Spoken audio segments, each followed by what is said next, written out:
This is the TriSwimCoach podcast, where the most difficult leg of the triathlon becomes your friend, leaving your struggles and your competition behind you. TriSwimCoach.com, helping you to laugh at the water. Welcome to TriSwimCoach. This is Kevin, and this is episode number 133. And in just a minute, I have an interview coming up with Coach Chris Newport of Raleigh, North Carolina. And we get into the 5 things triathletes would be crazy not to pay attention to. So stay tuned for that. Great chat with Chris, and I think you'll get a lot out of it. So before we get to that, I had a few reviews of the show come in. I wanted to read those off really quickly. So the first one, this is on iTunes, and the first one, 5 stars by TR1583. I'm trying to get faster, and this podcast is giving me lots of help. Well, thank you. And the second one is from, is also 5 stars, Ryer J. And he says, I've been listening to Kevin's podcast for a few months and find them very interesting and informative. He has some great guests providing all kinds of useful information and also provides some great wisdom of his own. Definitely a must listen.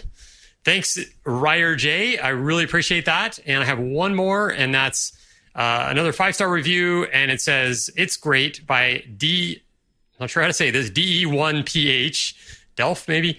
Awesome podcast, good balance between scientific and entertaining. Very good tips, very actionable insights. Kevin covers a lot of different topics, technique, drills, nutrition, breathing, everything swimming related. Highly recommend it to anyone who wants to swim better, not just triathletes. Well, thanks so much for that review. Really appreciate that. And if you are listening and you have the inclination and want to give us a review, I'd really appreciate that. Just go to iTunes and open that up. But even more importantly than that, if you can click that subscribe button wherever you're listening to this podcast, the more subscribers, the better that we have. Really like to get those numbers up, just because I had some technical issues a couple months ago and iTunes got all screwed up. So anyway, nobody cares about that, but just wanted to mention that in case you want to subscribe and not miss any of our shows, because sometimes when the season gets going, I do them a lot more often. When the season kind of winds down, I do them more seldom. There's not as much to talk about with swimming. So yeah, that's the way that goes. So I hope you're doing really well out there. And I am going to have another website coming up pretty soon. I'm getting into health coaching. So health, lifestyle, freedom, and fitness. That's kind of what the theme is going to be. So if you're subscribed to the TriSwimCoach newsletter list, that's where you get the 3 swim lessons. We've been promoting that for a while. If you're subscribed there, then you kind of know the writing style that you've seen from me and also from Chris, but this one's just going to be me. So if you're interested in that, I will have more information on the next show, but stay tuned. I'll talk about that a little bit more on what I'm going to be doing. But in the meantime, I have a great interview here coming up with Chris Newport. So I hope you're doing really well and have a great week of training, and we will talk to you very soon. Cool. I'm really excited to have Chris Newport on the show today. Chris is a registered dietitian, a nutritionist, an endurance coach, and a metabolic and sweat testing expert at The Endurance Edge. And her website is theenduranceedge.com. Chris, welcome to TriSwimCoach. Yeah, thanks for having me, Kevin. Yeah, absolutely. And we had a kind of just random meeting. The way we met was I was traveling kind of all through the South, and I was in Raleigh for a few days and stopped in a YMCA pool, which was right across the street from where I was staying, and got in about 20 minutes of swimming before they closed at I think it was 5:30 or 6 o'clock. And then we were just walking out at the exact same time, and I saw your bag and I was like, wait a minute, triathlon? She's probably a triathlete. So yeah, so it's kind of... Yeah, very random. It's cool how the world works sometimes. So yeah, absolutely. So I looked at your website and I wanted to start, before we get into anything, I want to start with a quote that you had up there about your business. It says, we're all about you working together to make you better, faster, stronger, and healthier. You'll be hard pressed to find a more experienced team of professionals to guide you on your journey to peak performance and health. So it just gives people an idea of what you're about. Yeah. And so can you tell us a little about your background, like how you got into this whole crazy world and how you got into what you're doing now? Yeah, totally. So I was kind of an athlete growing up as a kid, just sort of did a little bit of everything from softball to bowling to cross country running, just sort of the whole 9 yards. And I felt after getting out of college, I was like, man, I really miss that sporting atmosphere. I really miss that sort of team atmosphere. And a friend of mine was doing team and training. Yep. So the Leukemia and Lymphoma Society program where they train athletes and they, send you off to different races. And so I was like, hey, this triathlon thing, like, if he can do it, maybe I can give it a shot too. And totally got hooked. It was from then on. I bought my first road bike. I remember it was a Trek and it was like $500. And man, I mean, you'd be hard pressed to find a bike for that cost these days, but got into it, loved it. And then really had to kind of wade through some things. Like I can save myself in the water, but I didn't really know how to swim all that well. I thought I did, but I really didn't. And, is there more technique that goes along with, what's this whole bike fit and what's this whole running thing? And so, and at the same time, along with the whole triathlon journey, I was also in the process of getting my degree. I started off in fitness and then realized that I really wanted to get into nutrition. So I was sort of doing triathlon and doing nutrition kind of at the same time, and then grew a business and kind of finally figured out that I couldn't do it all myself, even though I tried really hard with all the different letters behind my name and all the different certifications, and really just ended up meeting some fantastic people and wanted to develop that whole collaborative care model. So our business model is really all about endurance athletes meeting almost like proactive healthcare. So everything from nutrition to body work, sports psychology, sort of the whole 9 yards of really bringing together multiple minds to move somebody forward. So it's a pretty cool journey. So yeah, that sounds so cool. Now, as far as the nutrition goes, you said that you sort of got into that later after you started coaching, right? Uh-huh. Yep. Yeah, now, was that due to were you not satisfied in the results that you were getting and then you sort of wanted to find out more? Or? So I was doing a lot of personal training and then got into triathlon and just was a little bit perhaps disappointed in the whole model of fitness. Like, these trainers are saying, oh, well, just eat protein and, I'm like, well, that can't be right. And that doesn't seem to be working. And so what really is the answer? And so that's why I decided to go back and pursue my dietetics license as well as my master's. So, and now it's funny. It's the more you learn, the more you're almost like, dang, wait, what really is the answer? So I think I've learned that the biggest thing is that nutrition is so personal, right, and so unique to the individual, their lifestyle, their genetics. I really think that that's the next wave of nutrition, is getting more into what's called nutrigenomics. So being able to eat according to our genes. Right.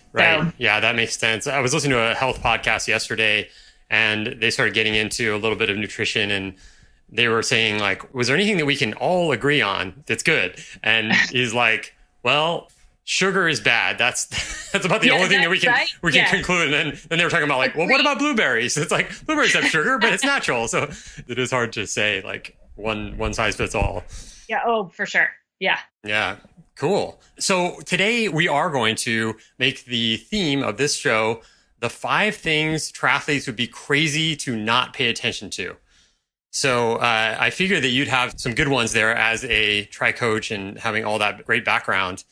So what do you think? Do you want to go through? Let's just go through one at a time. And I don't know what they are because we didn't actually talk about what Chris was going to say. So let's I say we go through one at a time. Yeah. Do you want me to kind of give a summary preface up front and then we'll go through each one? That sounds great. Okay, perfect. So I'm going to keep it pretty darn simple. Sure. So the first one would be definitely working on technique. And I'm sure you and I would agree on that. Secondly, we got to talk food.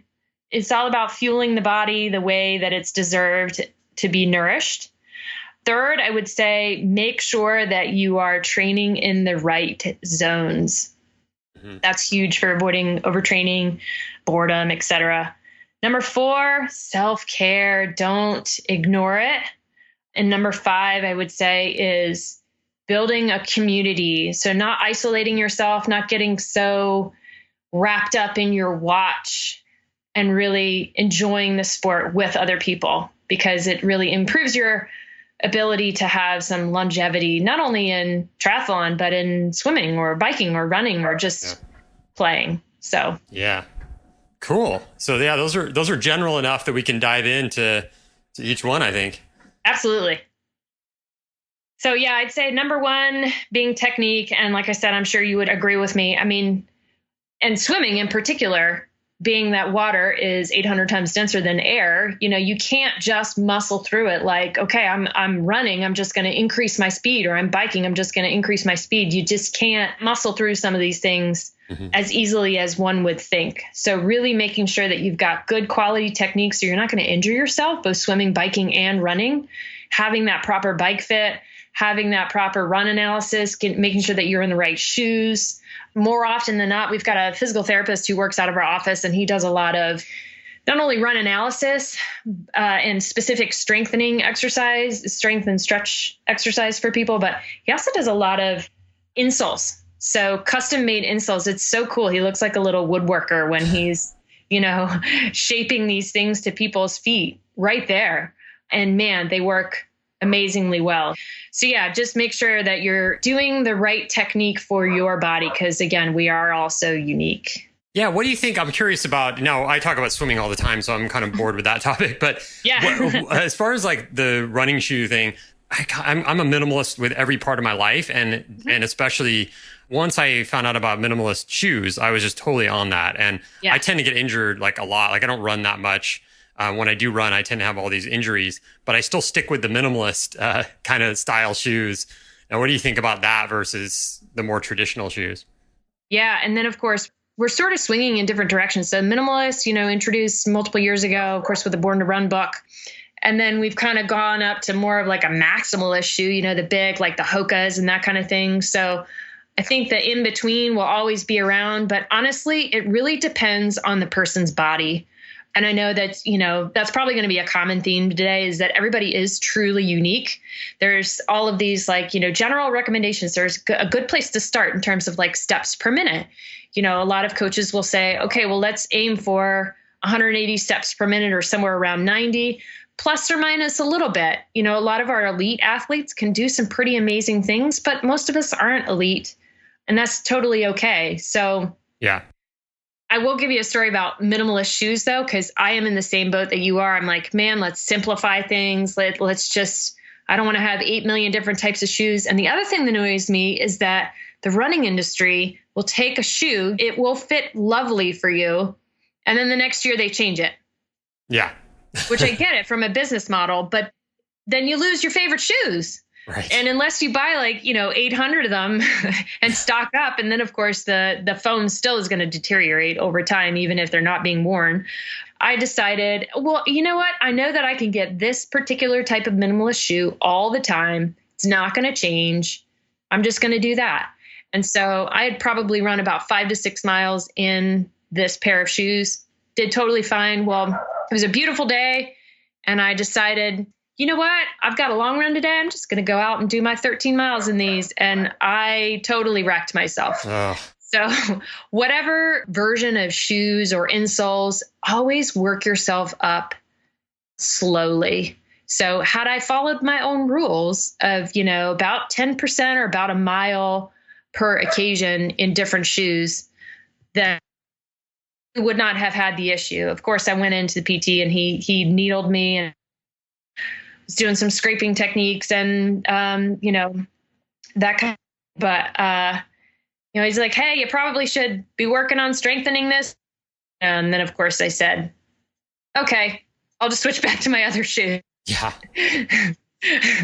So, had I been a good athlete and actually listened to him, then I would be doing those strengthening exercises. And I probably will eventually revisit that to make sure that I'm prepared for being able to do something long in those minimalist shoes. So it really does matter about a person's specific technique, their body, what type of mileage they want to do, what they're training for, et cetera, et cetera.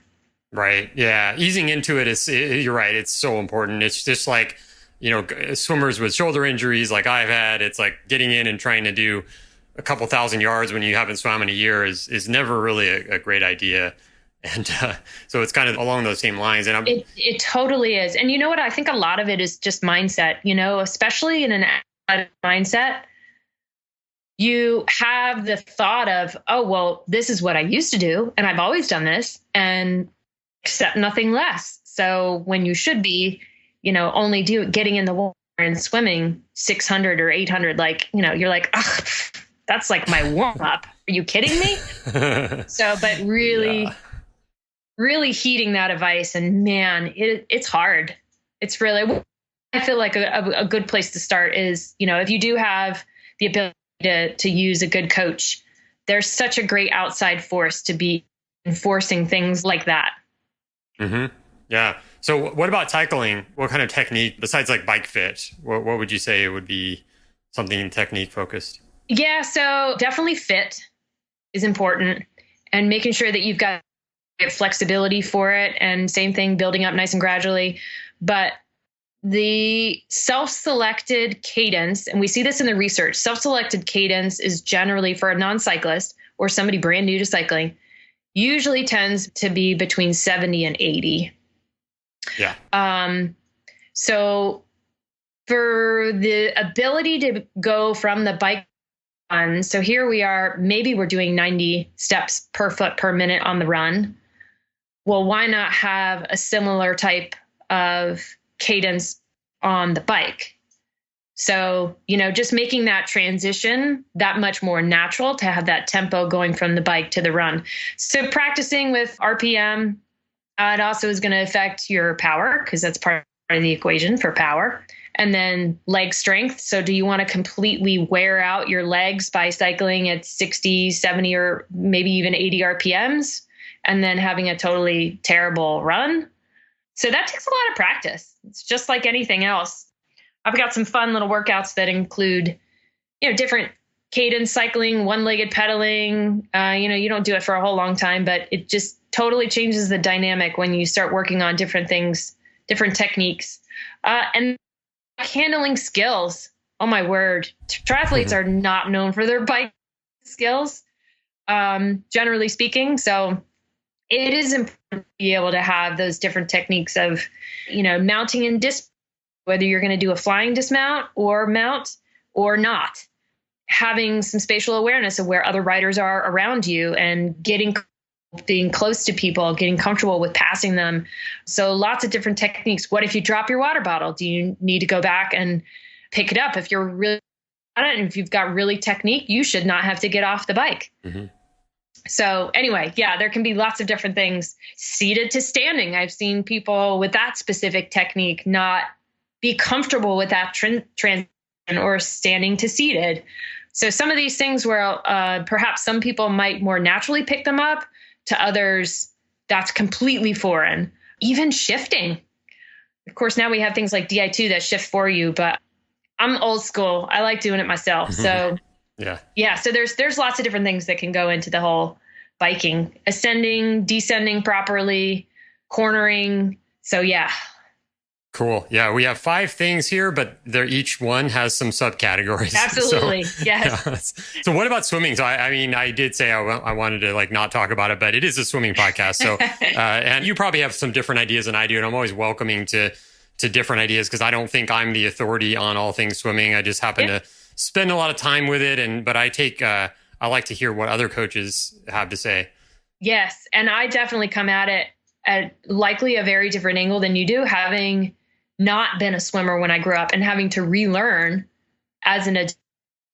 So taking that whole, of course, and I'm not a master swimmer, so I don't compete in swimming at all. I am strictly triathlon, and generally the people who are working with me are strictly triathlon too. So my mindset is, I want you to learn good technique from a swimming perspective, but we're not sprinting, so we don't necessarily need a ridiculous kick. I am a believer in flip turns. I think it teaches good breath control and just coordination. So, if somebody is ready for that and they're at a level that they can practice or do flip turns, I think that that's great. But, protecting the shoulders and really working on a solid glide, a really solid pull, good balance, good rotation. And a lot of the swimmers that I work with just generally don't have a good level of comfort in the water. So I kind of relate it to a pyramid. Like the base of the pyramid is being able to be comfortable and not afraid of the water. Mm-hmm. And that would be, good breath control. And then From there, getting more into the balance, the rotation, and then the refinements of the technique. And then some of the more triathlon specific techniques like sighting, being comfortable in open water and being around other people. So for example, I love a particular drill that we'll do with people. We'll line up as like a group of people in a lane, say 2 or 3 people on one side of the lane, 2 or 3 people on the other side of the lane. And everybody has a kickboard in their hand. And it's like swimming through the gauntlet. And the swimmer swims in between these 2 rows of people who are moving their kickboards back and forth. So they're like trying to splash this person as they possibly can while this swimmer is swimming down the center of the lane. So it's a lot of fun. And so, teaches that ability to be able to recover quickly if somebody in the open water bumps into you or they keep splashing you or they're bothering you. Okay, let's make sure that we breathe on, have some bilateral skills. Doesn't necessarily mean you have to breathe bilaterally all the time because we're always going to have a dominant side. So yeah, that's kind of the angle that I come from, more the triathlon adult, new swimmer or learning. So I'm always so fascinated by what other swim coaches are doing because it's just such a different approach and it's just so great to learn from other coaches. Yeah, there's a lot that goes into swimming. I was wondering if you ever saw that. I love that drill that you do to simulate the open water experience. Yeah. Did you ever see that Cliff Bar YouTube ad? Yes. That was my favorite. Yeah, they basically, there's a boat that goes alongside the swimmer and they just like continue pounding him and yelling at him and like, yes. I don't even remember. It's been a while since I've seen it. But Golly. And I saved that a long, long time ago. That poor swimmer, here he is in his wetsuit. He's standing on the beach and he's ready to go. And then all of his friends are around him, like beating him with sticks. And sometimes it can feel like that, especially, being a female, a little bit kinder and gentler to each other than the men's waves. Yeah, it's a full-on contact sport when you start. Oh man, especially when you get into Ironman, bulk starts. When you just get all those people getting out there, all thrashed together, it's insane. Yeah, so I actually agree with you on everything that you said except one thing, and we're gonna have a huge argument about it. So I love it. You said glide, and I used to use that word. I used to say, you want to extend that arm and get more glide. But then when I read a little more about the idea of glide, you're actually stopping your forward momentum. Yes. So you don't actually want to glide because that's when you're slowing down, and then you pull, and then you're moving forward. So it's a subtle thing, I think, because I think everyone understands what you mean with glide, but at the same time, it's like you're not actually gliding; you're actually trying to move yourself forward. Yes, if that makes sense. Yeah, totally. I would love to pick your brain on like what types of verbal cues you would use too, to be able to get into the sense of gliding without sinking. Like continuing to build momentum and. So sometimes I feel like from a coach's perspective, it's just a matter of picking out the right way to explain it. Mm-hmm. You know what I mean? So anyway, great feedback. Yeah. I mean, I actually don't blame you at all for using that word because it does make sense. And the other thing that you said at the beginning about swimming, I'm going to geek out a little bit on swimming, but you said that we're not sprinters. We're not trying to like sprint to a 50-yard swim or something. So we don't need a powerful kick. And even the stuff like glide, like you could have a long gliding, let's say, stroke, and that's fine because you're swimming maybe a mile or 1.2K or whatever you're doing. And it's more about economy of stroke than it is trying to go as fast as you possibly can in your swim so that you can get on the bike completely exhausted. Yeah, it's always that. It's tricky, isn't it? Yeah, totally. Okay, so number 2 now. Yes, nutrition. I mean, being a nutritionist, I've got to hammer the nutrition stuff. Oh, yeah.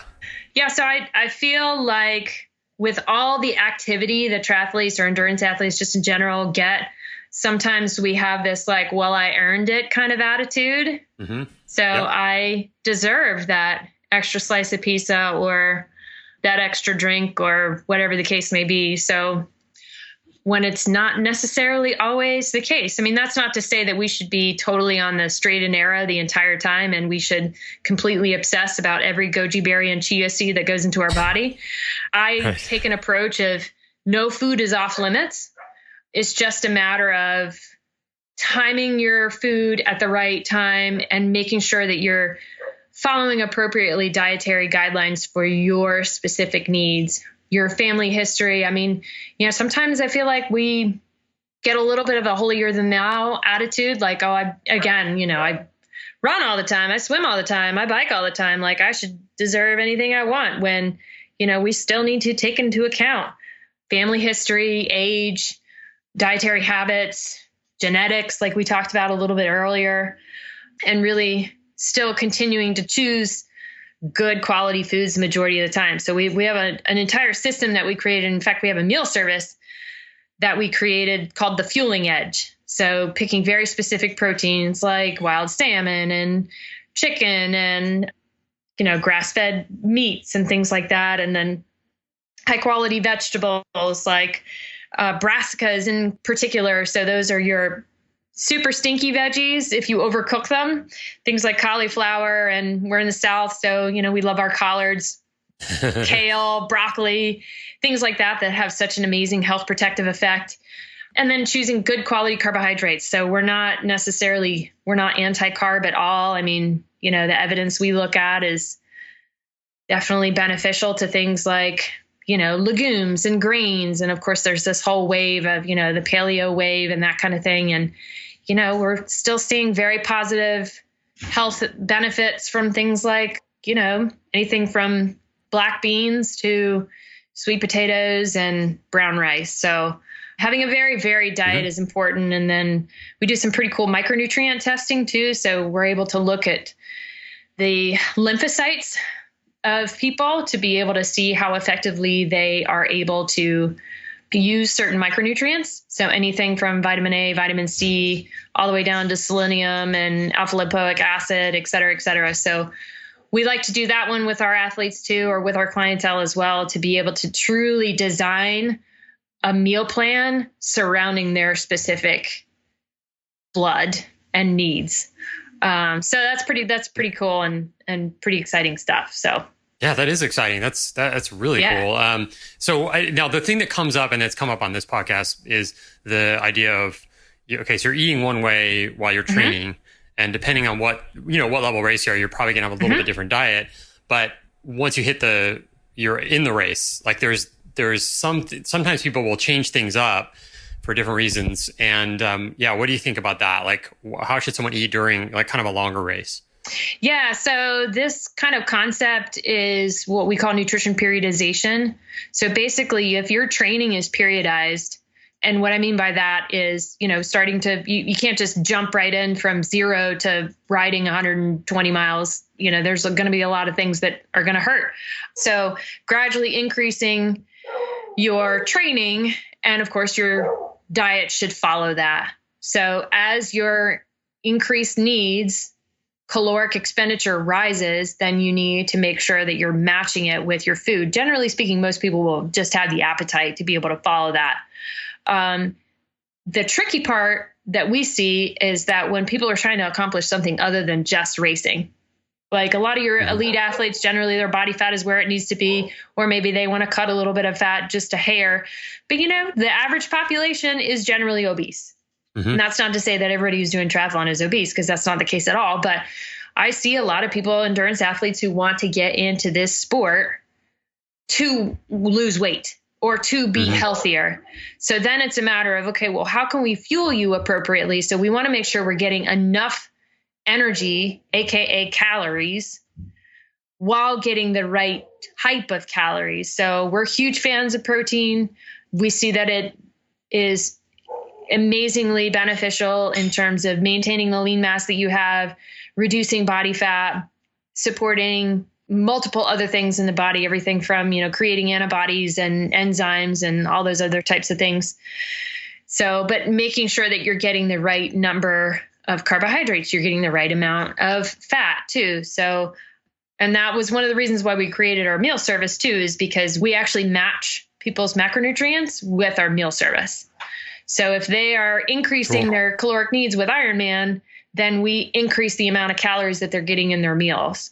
And then when they go into the off season, then we decrease them. So that's kind of, I think it's definitely important to adjust your nutrient needs based on your training. And then of course, just taking care of yourself in general. And I think we get into that in tip number 4, when you're training a lot, I mean, it's a breakdown process. You really have to take care of yourself and you really have to feed it good quality food. And then of course, get the appropriate rest because you cannot replace sleep. There is no pill, cure, or anything that will replace good quality sleep. So. Yeah, 100% agree. So, with nutrition, what you started talking about at the beginning is something I've kind of harped on for a long time is that idea of like burning away calories. And now that I did that workout, now I can eat whatever I want. Yeah. And that means, pizza and cheesecake. And because I just worked out for an hour and it's like, that is such a myth and it doesn't go away. And it's in all endurance athletics, like all groups that I've ever been in have that same mentality. They always want to go out for pizza and beer after the workout. And it's like, totally negating the progress. But, that's, I wonder how, now this is probably a deeper, longer conversation, but how do you kind of not necessarily fight against it, but work with that, I guess? So I think that what helps us the most is we do metabolic testing. So when you do any sort of like VO2 max testing, where you have the mask on and you're exerting yourself, I'm sure you've seen it in like the very over dramatized Olympic commercials and things like that. We're able to see people's substrate use. So how effectively are they using fat for fuel? How effectively are they using carbohydrates? And so when we do their actual metabolic testing and see that substrate use, we're able to walk them through the process of, okay, you may have burned 1,000 calories in said ride, but 40% of that was from fat. And your goal is to lose weight. So why are we putting 1,000 calories back in? That's just, so trying to take that more evidence-based, unique approach so that people understand that it's not just this general thing like, oh, those are actually my numbers. And this is why I shouldn't be going out, maybe a beer. Yeah, great. I mean, we've seen the research. It's actually quite a stellar recovery beverage, but that's only one. Not a pitcher. No, not a pitcher. So, and I learned that lesson. My second race I ever did, I went out with friends afterwards and we did beer and wings. And I have never felt worse in my entire life. Oh yeah. It's like, this was not a good recovery idea. So I feel like that's where I'm in a position to tell people very good advice, I guess, because I've made all the mistakes. Yeah. No, that's great. I like the idea of bringing it down to the personal level instead of just doing these broad strokes and saying you shouldn't eat this and you shouldn't eat that. And because most people just are never going to follow that. But as soon as you say, these are your numbers and here's what's going on, it's like, oh, this is actually the way it looks. Hey, it makes sense. That's really cool. So, okay, let's move on to number 3 now. Yeah. So that's a great segue actually, because number 3 is really dialing in your correct zones and making sure that you're training appropriately. So we only have so many exercise systems. And this is part of what we do with our metabolic testing is determining not only doing lactate, but also doing substrate use and determining zones based on that information so that we know that we have good quality, easy days. And when that lactate is low, so we're able to clear it quite quickly, and that we're using fat effectively as a fuel. So that is a process that happens inside our cells. We've got that oxidative respiration going on. We're able to increase the number of ATP and mitochondria and all these things. So that happens when we are in those easy zones. So a lot of the different services that are out there, I feel like can be a little bit overcomplicating things like, and not to say that any of them are bad because I use them. We use a program called Today's Plan, but I know there's Training Peaks and there's, Trainer Road and all these different systems out there that are pushing, FTP and all these different numbers and acronyms. And I feel like the water gets very muddied.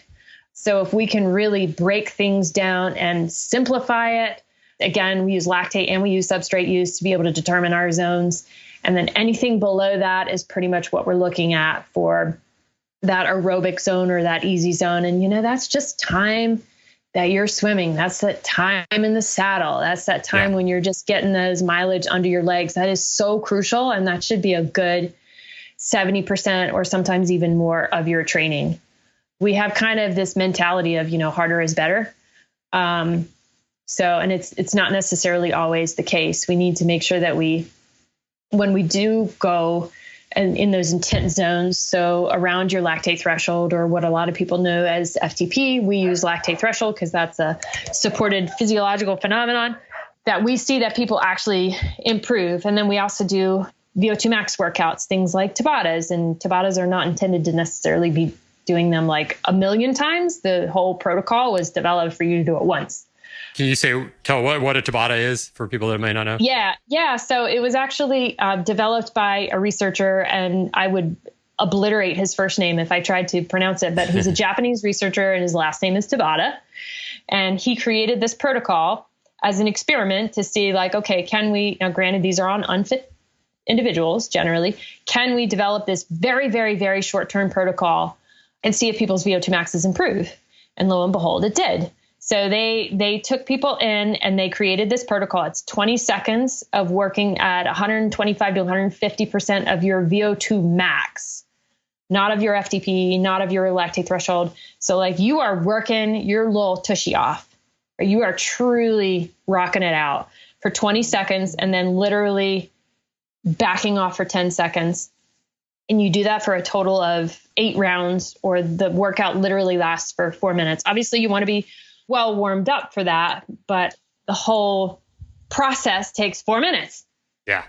And they actually found that people who were just in the moderate exercise intensity group, so, hey, just, go work out, at 70% of your VO2 max or whatever the case may be I'm not looking at the research right now, but you go do that for 30 to 45 minutes. And you do that multiple times a week. And let's see if your VO2 max improves versus the people who did the Tabata protocol actually had a slightly higher rise in their VO2 max. So it's there's no excuses, people. You got to get out there. It's a 4-minute protocol. So it's hard.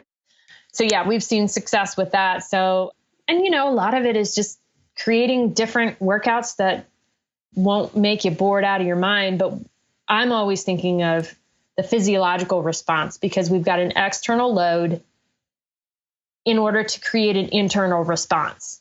Mm-hmm. So the external load being whatever the workout is, and then the internal response. Did you actually improve? Are you digging yourself a deeper hole? Are you not recovering well enough? Are you not sleeping enough? Are you not getting the right nutrition?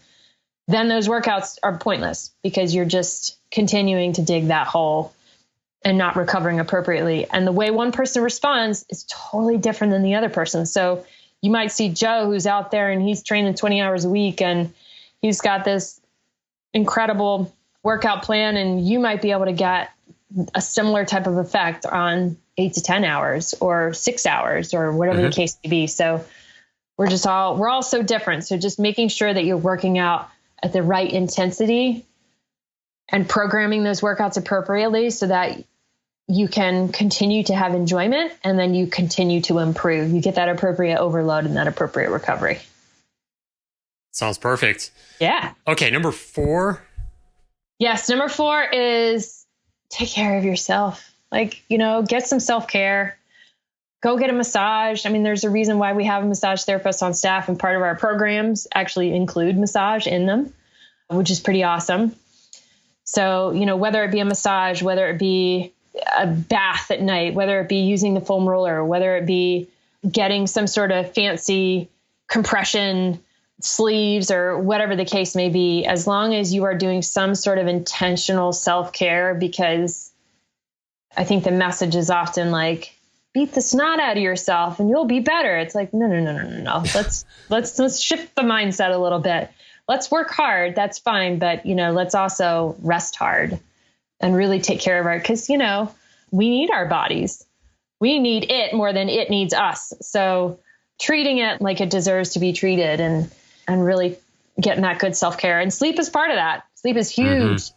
So I had one researcher who, in a conference that we went to, she was doing this whole presentation on cortisol and the athletic response and that kind of thing. And she said she likens not getting enough sleep to basically not brushing your teeth.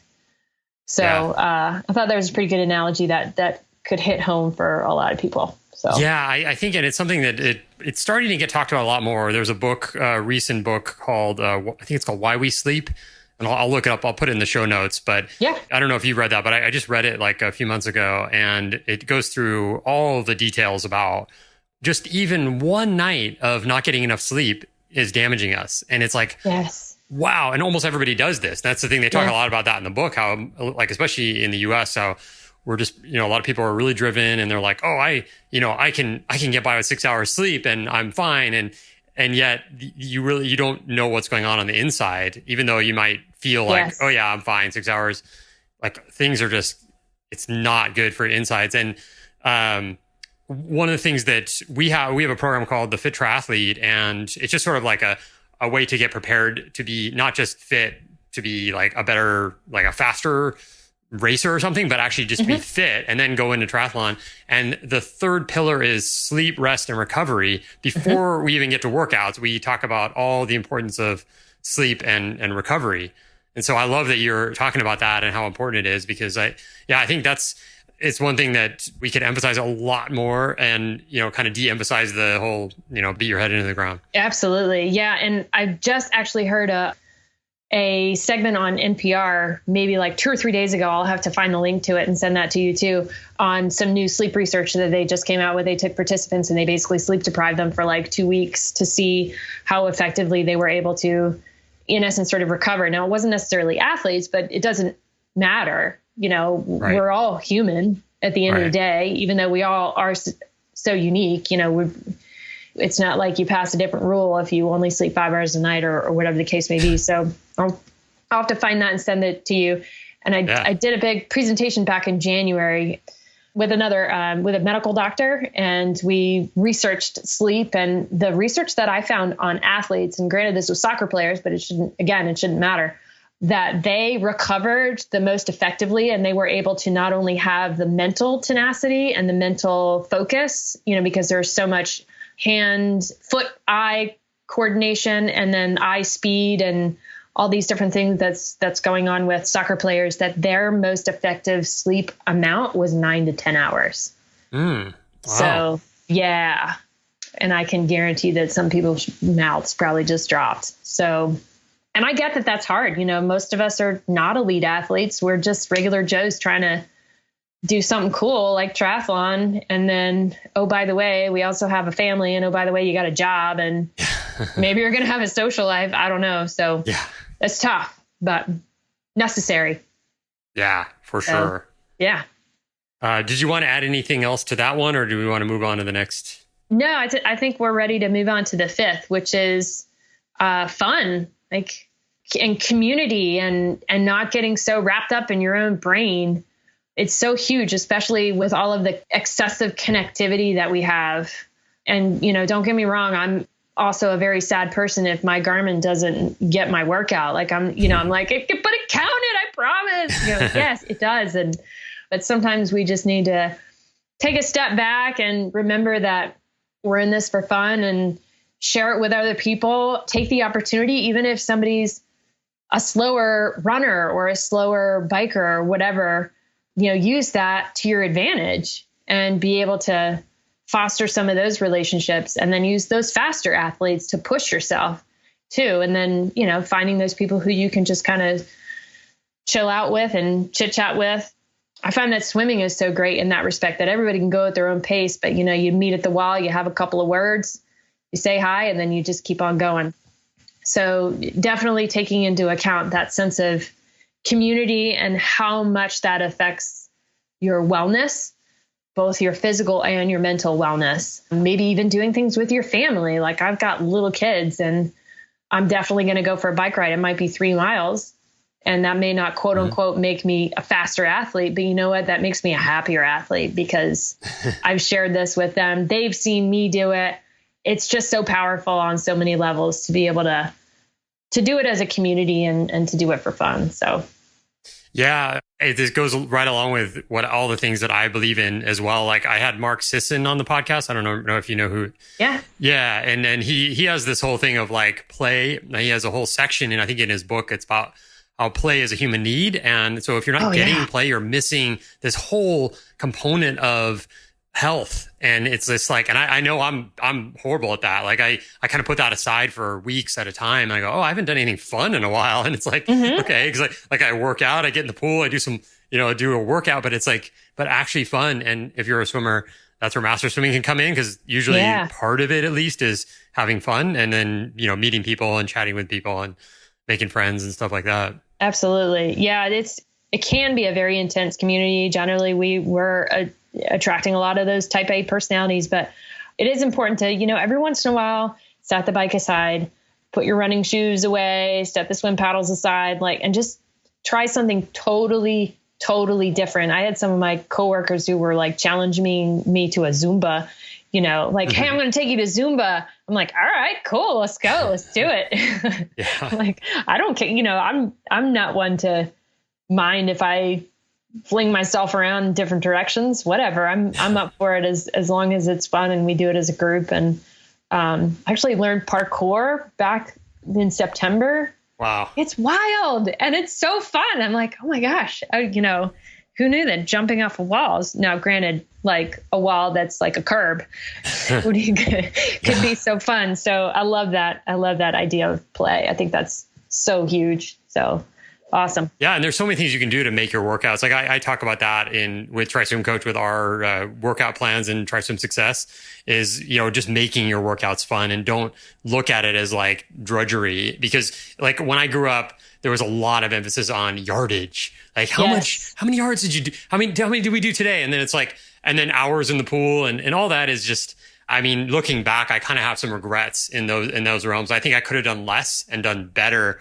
Just having more fun, enjoying some of the workouts. And it wasn't until my last year of college when I had this coach that was experimental. He wanted to try do it using bands and paddles and doing all kinds of crazy, the power rack back then and stuff like that. Where it's and that was super motivating for me because it was fun and we could actually, stop swimming laps for a few, for an hour out of the workout. Yeah. So absolutely. That's really cool. Those are great tips because so often we're wrapped up in more when that's, especially with running, man, more mileage is not better. That's when we see all those stress fractures. That's when we see anemias. And I don't know, would you rather run or would you rather sit on the couch healing? So anyway, very cool. No, very awesome. Cool. Awesome. So we have our 5 things that triathletes would be crazy not to pay attention to. Do you want to just read them off again real quick? Yeah. So focusing on technique, making sure that you're staying injury free. The second one was make sure your nutrition is mostly on par so that you're really nourishing your body the way it deserves to be nourished. The third one was making sure that you're training in the right zones. So you're avoiding overtraining. You're not pushing yourself too hard. You're pushing yourself right at that right level. Self-care was the fourth. So taking care of that shrine that you live in and giving it good sleep, giving it good, perhaps some massages and other types of things to really take care of yourself. And the last one was creating a community and really having some fun and not taking yourself so crazy seriously because you get so much more enjoyment out of the sport. So yeah. All right. Cool. Yeah, that was great. I really enjoyed that and I got a lot out of it. I'm sure the listeners will too. So, before we wrap up, what are your plans as far as coaching, or are you doing any races yourself? So my jam is the off-road triathlons. So Xterra's, it's just a matter of making it fit with, I've got a husband who works he's a shift worker. So 24-hour shifts and it rotates. And then I've got 2 little kids. So it makes, and then Xterra's are not quite as popular as some of the on-road triathlons, but Xterra is my goal this year, not necessarily to, go to a championship. I would love to just do one. That would be miraculous. Yes. Love to mountain bike. And then on the next realm is that we're really growing our food service business, the Fueling Edge. So hopefully we'll be in more locations over the next couple of years, as well as growing the Endurance Edge into more of a full multi-sport facility where you can come and swim and bike and run and eat really delicious food and get all the same types of things that we do already. Have your coach there, have nutrition, have our metabolic testing. So that's on the horizon for us. So that's really my main baby. And then, obviously taking care of my own personal babies. So they're 6 and 8 and all kinds of crazy. So yeah, nice. It's good stuff. Nice. Yeah, for sure. Now, if someone wants to get a hold of you, would it be just in your area, or is that something that they could do like remote coaching? Yeah, we've got remote coaching packages or possibilities. So yeah, they can reach us on our website, theenduranceedge.com, or my email directly is Chris, CHRIS @theenduranceedge.com. So, but yes, we do a lot of local stuff because again, we could believe in that whole community and that sort of aspect, but we certainly can be remote as well. So especially if somebody is looking to travel. So yeah. Cool. And I don't even know if I mentioned it, but Chris is in the Raleigh area. Yes. So yep. If you're in that area, definitely look her up. Yeah, we're in Cary, which is right in between, kind of sandwiched in between Raleigh and Durham, Chapel Hill. So, and just for all those fans out there, I'm an NC State grad. So sorry, UNC and Duke. Yeah. Anyway. Yeah, I know nothing about all those rivalries. I stayed in that neighborhood and it was super nice. So it's basketball, football country, man. It's pretty intense rivalry. So anyway, yeah, that's right. Cool. Well, Chris, it's been awesome having you on the show, and I want to just thank you again and wish you the best with everything that you're doing. Thank you so much. It's been a pleasure being on this. So I look forward to getting into your podcast a little bit more and get some of those swim tips. Cool. Awesome. Thanks for listening to another episode of the TriSwimCoach podcast. If you like this show, consider giving us a 5-star review on iTunes and we'll read it off on the next show. And to get the latest triathlon swimming tips, tricks, blogs, and podcasts, go to TriSwimCoach.com. See you next time. Until then, befriend the water.